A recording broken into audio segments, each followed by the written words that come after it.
peroneal nerve that was damaged that potentially led to the finish or the injury. So it wasn't necessarily him rolling his ankle. From a medical standpoint, A, is that possible? And B, can you just kind of talk us through it, please? Yeah, very much possible. You know, initially, Mike, when I was watching the fight, I actually thought the same as everyone else. It seemed like a typical ankle roll that athletes get. You know, the foot went inward and down, which is what happens when your ligaments give or your ligaments tear, such as while playing basketball. But then what happened, however, when we watched the footage later on and rewound, there was a kick right to the lateral leg.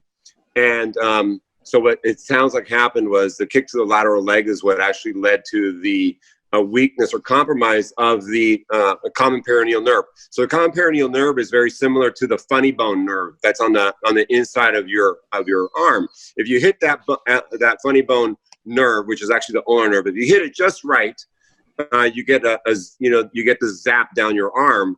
And if you damage it, you can actually get motor dysfunction too. So that funny bone nerve is susceptible, just like the peroneal nerve is susceptible in the leg, and it's susceptible right at the outer side of the knee, right where it curves around the fibular head.